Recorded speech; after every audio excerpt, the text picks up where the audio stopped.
আজকে আমার মৃত্যু হলে আমার বাড়ির মালিক হবে আমার ছেলে, কিন্তু আমার কি আছে? আল্লাহ না করুক আজ রাত 4টায় যদি আমি তোফাজ্জলের মৃত্যু হয়ে যায়, কালকে বিকাল 4টায় কি আমার গায়ের জামা কাপড়গুলো থাকবে? এই জামা কাপড়গুলো খুলে আমাকে সাদা কাফন পরানো হবে। সাদা কাফন পরাইয়া এমন একটা দেশে পাঠাবে, যেই দেশে শুধু যাওয়ার গাড়ি আছে, আসার কোনো গাড়ি নাই। আমরা আজকে যারা প্যান্ডেলে বসা, এই দেশটার মধ্যে আপনারা আর কতদিন থাকবেন এই হিসাবটা কি কেউ দিতে পারবেন? তাহলে এই দেশে আমার বলতে কিছুই নাই, কতদিন থাকবো হিসাবও দেওয়ার ক্ষমতা নাই। তাহলে এই দেশে আমি কিছুই না। এই দেশে আমি এমন একটা অবস্থায় আছি, একটা পাখির মতো। পাখি যেমন কিছুই নাই, গাছের ডালে থাকে, আমরা এমন একটা পাখির মতো আমরা উঠতেছি। বলবেন হুজুর, তাহলে কিছু না থাকলে আমাদের তো কিছু দরকার। আমাদের কি দরকার? যিনি আমাদেরকে সৃষ্টি করেছেন ইনি খুব ভালো জানেন। বলুন, আমাদেরকে সৃষ্টি করেছেন কে? শুধু সৃষ্টি করে নাই, 18,000 মাখলুকের মধ্যে একটা মাখলুককে শ্রেষ্ঠ বলেছে। বলুন, এই মাখলুকটা কোনটা? মানুষ। একবার আলহামদুলিল্লাহ বলুন। ফেরেশতারা নিষ্পাপ, তাদের কোনো পাপ নাই, মিথ্যা কথা নাই, মাফে কম দেওয়া নাই, হিংসা বিদ্বেষ নাই, দলাদলি নাই, মারামারি নাই। এদেরকে আশরাফুল মাখলুক বলল না। আমাদের মধ্যে যাই ঝামেলা আছে, তারপরও আল্লাহ আমাদের নিষ্পাপ বলেছেন, আমাদেরকে সৃষ্টির সেরা বলেছেন। শুধু তাই না, আরো বলেছেন লাকাদ খালাকনাল ইনসানা ফি আহসানি তাকবীম, আমি মানুষকে সুন্দর করে বানাইছি। আবার আমাদের জন্য আল্লাহ জান্নাত বানাইছে, আবার জাহান্নামও কিন্তু বানাইছে।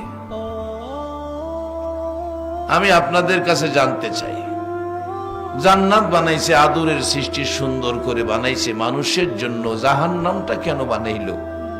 জাহান্নামটা তো ভয় করে আমাদের। আমার বিশ্বাস আজকের উপস্থিতি আপনাদেরকে আমার আল্লাহ জাহান্নামে দিবে না, আপনারা জান্নাতি হবেন। কিভাবে ফাইসালা দিবে কোরআন। জাহান্নাম বানাইছে ঠিক আছে, কিন্তু আপনাদেরকে জাহান্নামে দিবে না, আল্লাহ আপনাদেরকে জান্নাতে দিবে। সম্মানিত উপস্থিতি, আল্লাহ আমাদেরকে আখিরি নবীর উম্মত করেছেন, আর আল্লাহ আমাদেরকে জাহান্নাম থেকে যেন বাঁচতে পারি, জান্নাতি হতে পারি, আল্লাহ আমাদেরকে একটা ধর্ম দিয়েছেন। এ দেশে তো আমাদের কিছুই নাই, একটা জিনিস আল্লাহ দিয়েছেন, ধর্ম। সে ধর্মটার নাম কোরআনে বলছে ইন্নাদ-দীনা ইনদাল্লাহিল ইসলাম। এটা আমি আল্লাহর মনোনীত পছন্দের ধর্ম। তোমরা এইটার মধ্যে থাকো, তাহলে তোমাদেরকে আমি জান্নাত দেব।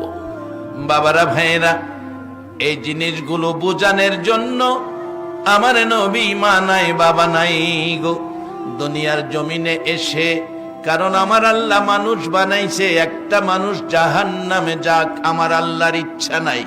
আল্লাহর ইচ্ছা হলো সবগুলো আদরের মানুষ জান্নাতে যাবে, জাহান্নামে যাক আমার আল্লাহ চায় না। যার বাস্তব কোরআনের মধ্যে আল্লাহ ডাকতেছেন, ইয়া আইয়ুহাল্লাযীনা আমানু কু আনফুসাকুম ওয়া আহলিকুম নার। ও পৃথিবীর ইমানদার মেয়ে পুরুষ, মাগো তোমাদের কেউ ডাকছে। ইমানদার মেয়ে পুরুষ, মা মেয়ে লোকেরা শোনো, মেয়ে পুরুষ আল্লাহ ডাকতেছে, ইমানদার মেয়ে পুরুষ তোমরা তোমাদের পরিবার পরিজন ছেলে মেয়ে সবাইকে লইয়া জাহান্নামের আগুন থেকে বাঁচো। এতে বোঝা যায় আল্লাহ জাহান্নামে দিতে চায় না।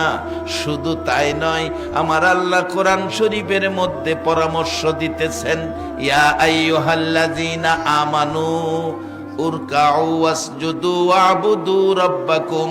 ও পৃথিবীর ইমানদার মেয়ে পুরুষেরা, তোমরা কি করো? রুকু সেজদার মাধ্যমে রবের ইবাদত করো। কোরআনের পরামর্শ। এরপরে তোমাদের জান্নাত দিব এ কথা কয় না, পরে বলছে আফআলুল খায়রা, ভালো কাজ করো। নামাজের পরে ভালো কাজ করো, তাহলে তোমাদের পুরস্কার কি আসবে? লাআল্লাকুম তুফলিহুন। নামাজের পরে ইমানদার ভালো কাজ করবে, তোমরা জান্নাতি হবে। আল্লাহ নিজে বলতেছেন। আমার নবী বলেন, রে সাহাবীরা, আমি নবী বসে আছি, পথে দিয়ে পথিক যাচ্ছে। জিবরাইল এসে বলছে, হুজুর, এই যে লোকটা যাচ্ছে, লোকটাকে আল্লাহ জান্নাত দিয়েছেন। রাসূল বলেন, জিবরাইল কিভাবে জান্নাত পেল জানতে চাই। জিবরাইল বলেন, হুজুর, এই লোকটা মরুপথে, একটা গাধা, মরুভূমিতে পানি নাই, পানির পিপাসায় গাধাটা কাতর হয়ে পড়ে আছে। আল্লাহর নবী গো, এই পথিক লোকটা পানি নাই বিদায় একটা তরমুজের বাকলা, তরমুজের বাকলার মধ্যে পানি পানি থাকে, তরমুজের বাকলাটা নিয়ে গাধাটার সামনে দিল। গাধাটা তরমুজের বাকলাটা খেয়ে পানির পিপাসাটা কিছুটা কমলো, শান্তি পাইল। হুজুর, তরমুজের বাকলা পিপাসিত গাধার দেওয়ার কারণে আমার আল্লাহ তাকে জান্নাত দিয়ে দিছে।